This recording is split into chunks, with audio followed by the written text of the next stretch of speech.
Welcome to the From Concealment Podcast, the show for firearm enthusiasts who like to shoot, train, carry, and compete. Get ready for some shooting and sight, firearm and accessory reviews, and of course, insight on concealed carry. And now, broadcasting from behind enemy lines in the From Concealment studio, it's Pete Mitchell and Dan Sams.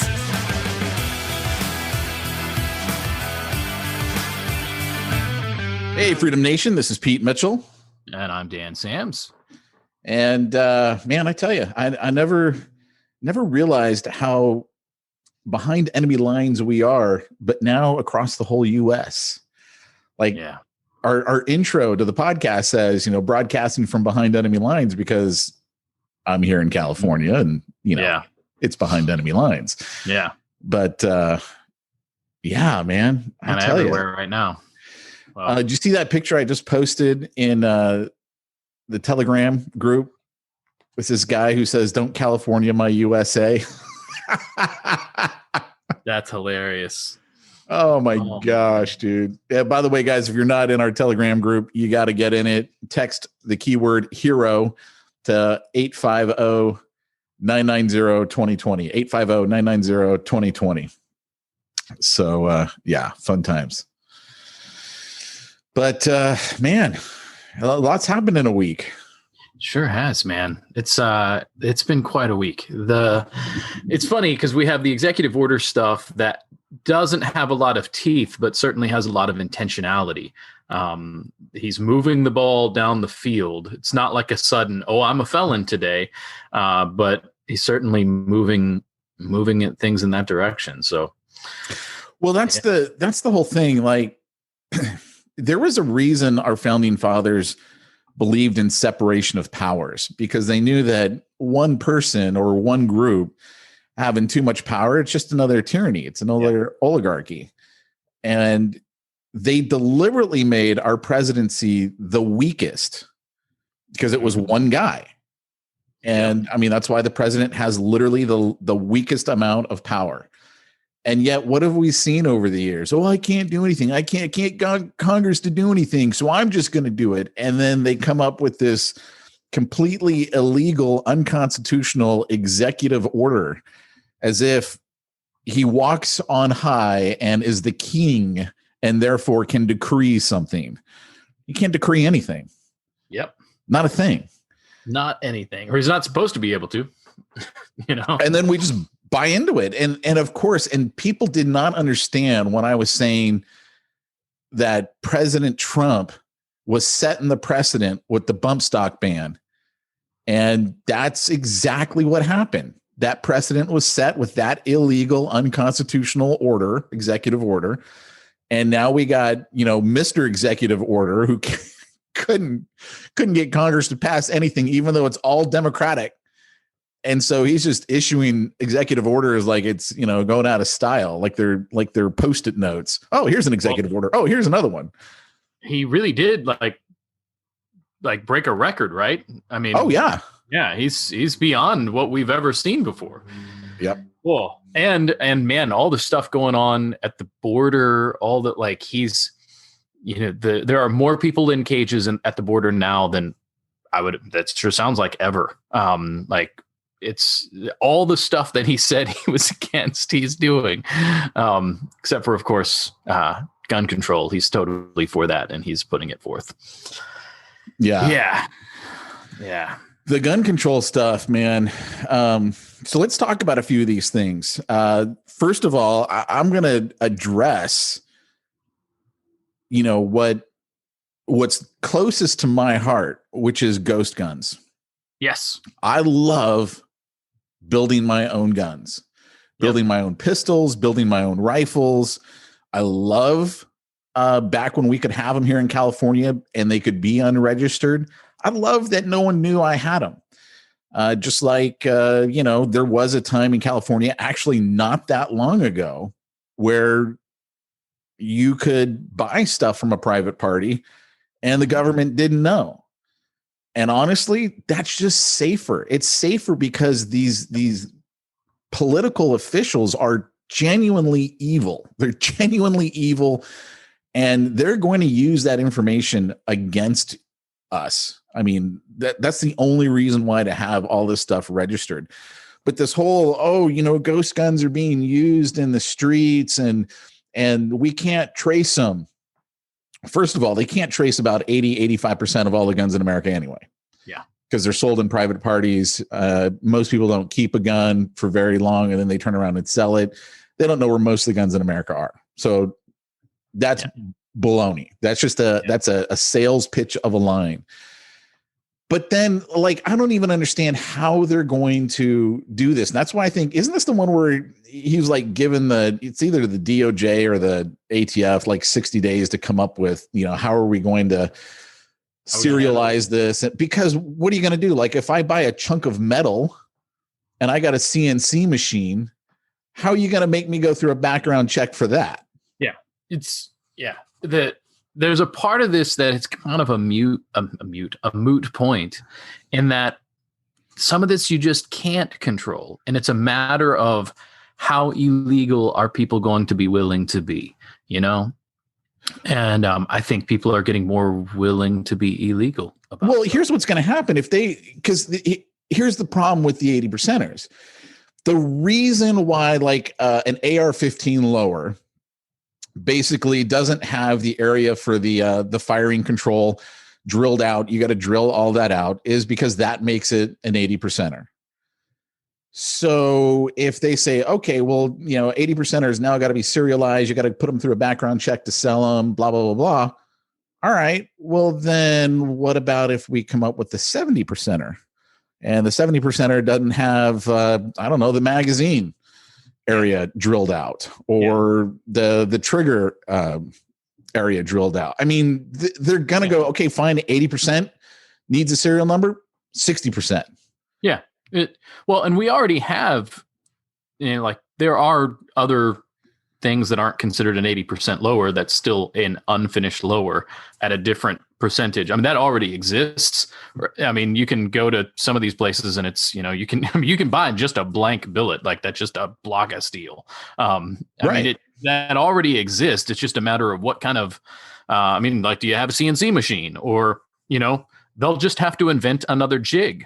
You know what I mean? Like, if you're exactly right, they're going to try to regulate one thing, and we're going to be like, oh, okay, no problem. We can get around that. Yeah. And I mean, just like Cowboy pointed out, the guys who came out with the 3D printed guns, they came out with a document on how to make literally everything. And and I do remember them saying this is for citizens in other countries that basically say you can't have guns. I mean, the stuff is already out there. I went on a downloading spree when Defense Distributed put it all up. I was like, download. And I don't even have a CNC machine, but I was like, man, look, they give you the directions on how to make a Beretta. Sweet. It was like everything. I was just downloading like crazy. It's out there. You can't put the genie back in the bottle. Yeah. And the way technology is going, this is just lip service. But what they're going to do is they're going to use it as a way. Like, let's say they search your house for whatever. Oh, we think you have some overdue prescription medication or an overdue library book, and we're going to come search your house. Oh, look at this. You've got an 80% gun. You're going to jail. I mean, that's how they use these laws. Yeah. Just like, what was it? Well, I mean, you could even look at Waco.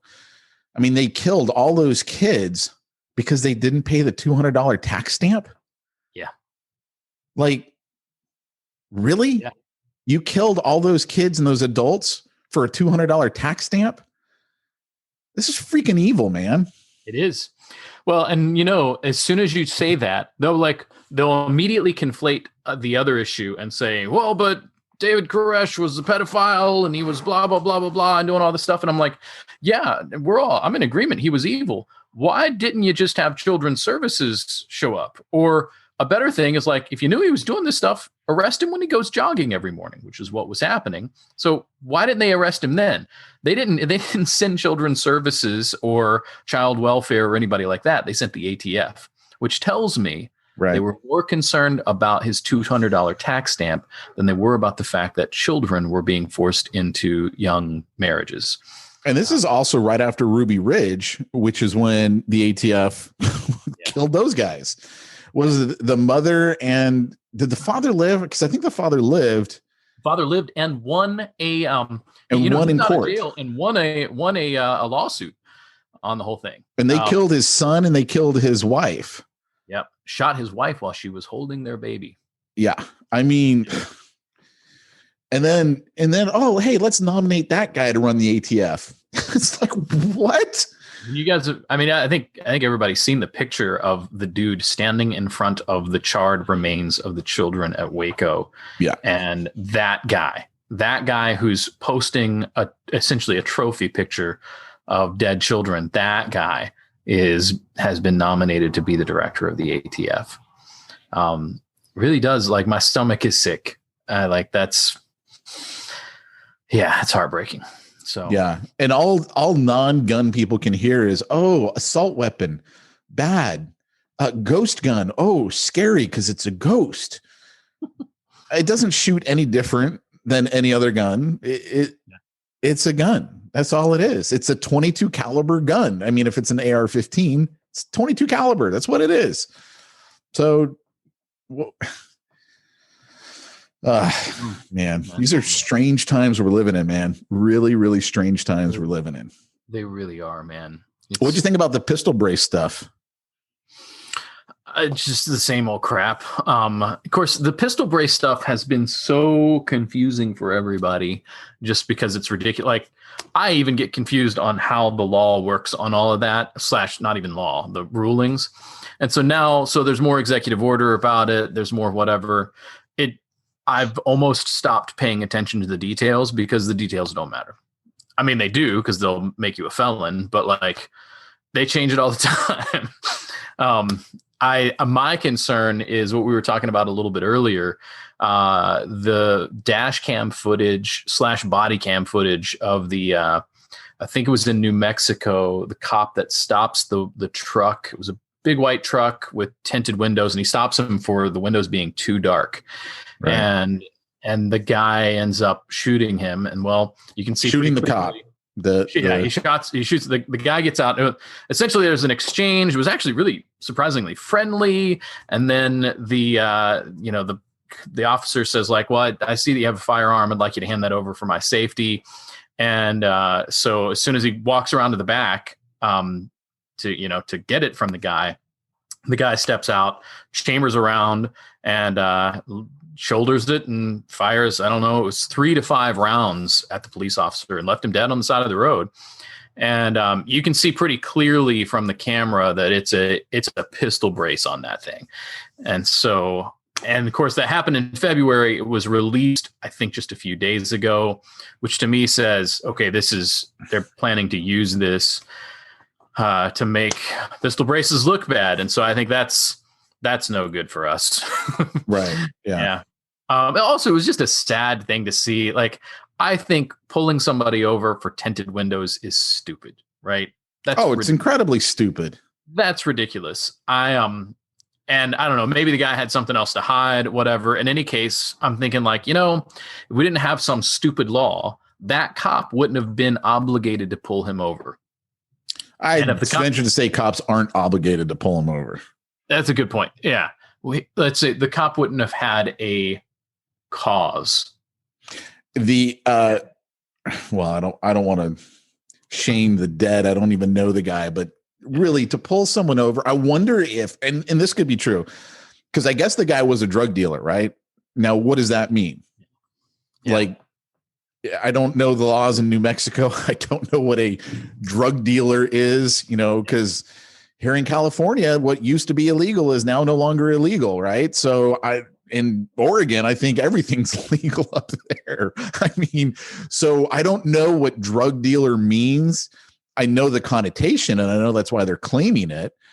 But, maybe the cop was like, hey, there's a reason I need to pull this guy over. I'm going to use the excuse of the tinted windows, much like, right, I know there's a problem at that guy's house. I'm going to use the excuse of an overdue library book to go get a warrant and search his house, and then I'll find the real stuff. Like, maybe the cop was thinking that. He, like, knew this guy, whatever. who knows? But he loses his life over it. Yeah. Which is sad. So hopefully he wouldn't, yeah, do it without backup if he really thought the guy was bad, but I don't know. Yeah, he obviously didn't think the guy was dangerous. Otherwise, he wouldn't have exposed himself in that way. Right. And I don't know, it's hard to say to his credit, like he sees the firearm and is like, oh, like he was pretty chill about it. And it ended as it did. I'm still on this thing of like, we need to not have laws that put cops in this kind of a situation. Sure. Like, I mean, we need to get rid of all the stupid laws. Exactly. I'm like, first of all, that officer doesn't know when something's going to escalate to deadly violence, right? And so he's pulling a guy over for something, for a victimless crime, right? And now it's turned into something much, much worse. And I'm thinking, man, if all he had to worry about is the things that were real problems, well, then he could know that I'm not even going to interact unless I'm ready to use deadly force. It puts him in a much better situation, right? Because he doesn't have to know the if, right? He's only going after the guys that are legitimately dangerous. And I just wish we could get rid of some of those crazy laws. Yeah. Yeah. Because it's sad. Like watching that video bummed me out. I'm like, I know there's a conflicted feeling because it's like, I'm mad at this cop for pulling the guy over, but also like, and he didn't deserve to lose his life. He certainly didn't deserve to lose his life. Yeah. I mean, you and I talk about the fact that we both carry, and we really would rather not ever have to shoot someone ever. Like, I don't want to kill someone. I mean, I was talking about this at church yesterday. One of our guys, he goes hunting every year, and I'm like, I want to go hunting. I've never been. I want to go just because I want to learn the skill. I go, but to be honest with you, I have no desire to kill a thing. I like putting holes in paper. Like that's what I enjoy. I don't want to be like, oh, I'm a badass and I got a gun. No, holes in paper. That's what I prefer to do, but you got to be prepared. So that's why we carry, right? Because bad people are out there. In fact, it was funny because right before we went on a trip last week for spring break, my son was like, oh, you carry a gun for the bad guys, right? And I go, yeah, that's right. And I go, but we never tell anyone because, one time at church, he's like, oh, my dad carried. And I'm like, zip it. Don't say nothing. Yeah. And I go, but we never tell anyone. And I go, because a lot of people freak out and blah, blah, blah. And you got to have a license to do it. And he goes, oh, and you're not licensed. And I go, no, I'm licensed. I go, here's my license. And I show it to him. He's like, oh, that's cool. And he goes, well, what about when we go to Nevada? And I go, well, that's why I've got my Arizona license. So I can carry in Nevada. And I go, and Arizona's is good in, I don't know what it is, like I'm good in like 30, 35 states or something like that because of my Utah, Arizona, and California permits. But it was funny having that exchange and teaching them, no, I'm not breaking the law. I'm licensed to do this. Yeah. I carry because they're bad guys. And I mean, you think I'm going to walk down the strip in Las Vegas without a gun on me? You're out of your mind. Just like, come on. Yeah. Well, talking about kids stalking, my wife takes she's out somewhere and my 5-year-old is with her. And so my wife carries. And so she goes to the bathroom. And of course, 5-year-old's in there with her because we can't leave the 5-year-old out. And so she's like, where people are in the bathroom and can hear this. And my 5-year-old's like, Mommy, is that a gun? So oh, no. Christy had to have an explanation, like, we keep that quiet, she's 5, Yeah. My daughter, when she was 5, we were actually same thing. We were in Las Vegas and we were like sitting on this little cushion thingy. Right. And all of a sudden she like gets all up in my face and she hits my side and she goes, is that your gun? And I go, shh. She goes, is that your gun? It was just hilarious. And I'm like, we don't talk about the gun. Yeah. That's awesome. Yeah. Good stuff, man. Yeah. No. But it's just been a crazy week with Biden's, all of his, it was like 6 executive orders, wasn't it, on guns? Something like that. It was a lot. Yeah. And that's why when I saw that dude's shirt, don't California my USA, I was like, bro, dude, I get it. We were the testing ground. Testing ground. And now they know everything they can get away with because the NRA abandoned us. Yep. Oh, it just keeps getting worse there. Yeah. We'll see what the tipping point's going to be. I don't know. It's well, and then I have some of these conversations. I talked to an ex-police chief, and he's like, "Oh, the cops aren't going to enforce any of these laws." And I'm like, whatever. And I'm looking. I'm trying to be respectful, and I'm just like, I just cops pull people over for tinted windows. They're going to enforce dumb laws. Exactly right. Yep. Yeah. So I mean, I'm having as many conversations with I can to tell cops, like, please remember your oath. Don't obey these laws. Don't enforce these ridiculous, unconstitutional laws. But, oh, man, what a time. Yeah. So, yeah, man.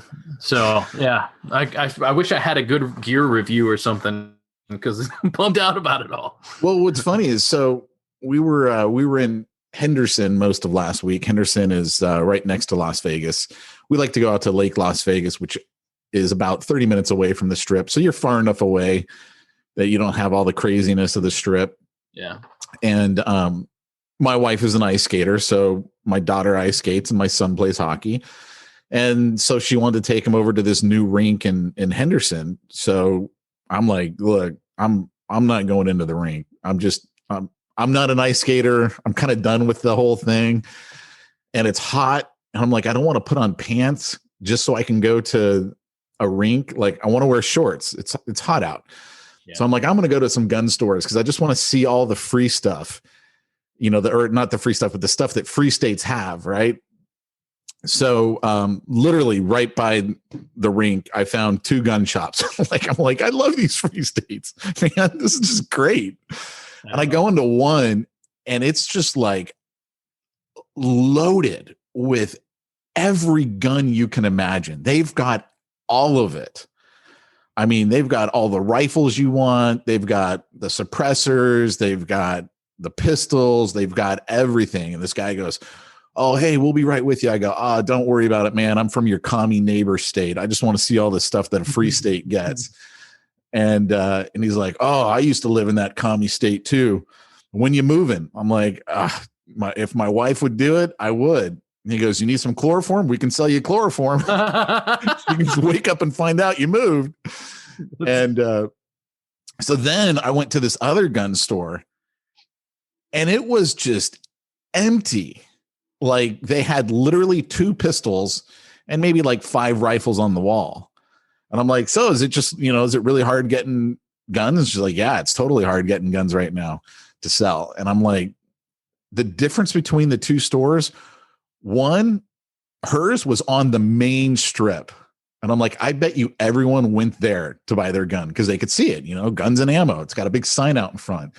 And this other guy's store, way off the strip, or on the main, not the strip, like not the Las Vegas strip, but way off the driving area and just hidden back. And I'm like, I bet you if you're a local, you might know that store. If you're local into guns, you might know that one, but that's probably why they had so many. But it was just really interesting seeing the vastly 2 different stores within about a mile of each other. Well, yeah. Well, here's the thing though, because I think you're right about something there. First of all, the being on the strip has to make a difference. Got it. I will say though that talking to other gun stores like our gun store keeps stock. We're doing just fine. And it's moving fast, but we keep replenishing. It's no problem. And so one of the things, because you go to like Cabela's or whatever, and I mean, they're in and out and it's over. And I think some of it has to do with the philosophy of some of those gun stores. So for a lot of them, it was like, we're going to get a whole lot of what sells easy, right? Like, we're going to get a whole lot of Glock 19s, or we're going to get a whole lot of, Smith and Wesson, AR-15s, and we're just going to churn those out. Well, when the demand is high and you've only invested in the basics, right? It's like you sell Honda Civics, and that's great, and everybody wants a Honda Civic, and it's gone. But now the guys like at our gun store, we've got AR parts, we've got all these unique ARs, we've got fun guns. Well, our whole system is different. We're not trying to get stuff that's just easy to sell. We're trying to sell you the cool guns. We've got a couple of the easy to sell ones, but we're trying to specialize there. And I think we've had an easier time, getting stuff because we're off the beaten path, but also we're a little bit more nuanced. And so I don't know. That's our speculation because we're like, hey, it's been hard at times, but we've been able to keep the gun store full. So I don't know. That's yeah. No, I get it. I mean, what really makes it tough out here is because of that roster that we've got. Like dealers are only allowed to sell. There's like 500 or 600 models of guns, pistols. To the public, and so that's all they can sell. And if you want anything else, you got to do it from a private party, which means you're going to be paying a premium because they know you can't get it from a dealer. You can't get it from a gun broker. You can't get it from a dealer out of the state, because what happens is technically, right, it's got to be shipped to an FFL. That FFL then acquires it as inventory to turn around and sell it to you, usually for the transfer fee and the background check. But they can't sell those guns. Like I can't buy a Gen 5 Glock 17 and buy it from a dealer or have it shipped to California, because then it violates the roster rules. So they got to get rid of this stupid roster. And of course the state doesn't want to get rid of it because they know, like, it started out with like, a couple thousand guns and it's whittled down to 600, and it's just going to keep going down until they're like, oh, you don't get any guns. Too bad. Man, that's just heartbreaking, man. It is.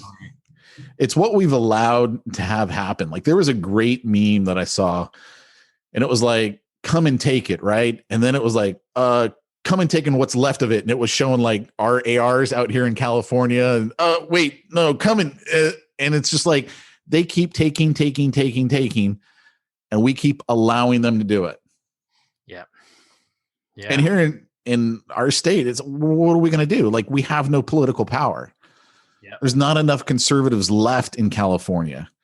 Yeah. To get, real politicians in there. Man, we got dudes in New Mexico shooting guys over their right to have tinted windows. We're not even willing to fight over our gun rights. Yeah. Like something's got to change, man. Yeah. So anyway, not to be a downer, man, because we got plenty of things to be thankful for, especially out in Ohio, where I got lots of guns. And Pete, I know you found your legal ways to have things that you can have. And we just got to pay the premium. That's the only thing. We just got to pay the premium and buy it from a private party. That's one way. Well, hey, I got to jump off because my class is going to be starting back up. So sure. Yeah. Sorry about that, everybody. Hey, good to see you. We will talk to you soon, Pete. See you later, Freedom Nation. Sorry. All right, guys. Go. Take care, everybody. Bye-bye. You've been listening to the From Concealment Podcast with Pete Mitchell and Dan Sams. Be sure to tune in next week for more gun talk. Also, check out the From Concealment website for more shooting-related goodness at FromConcealment.com.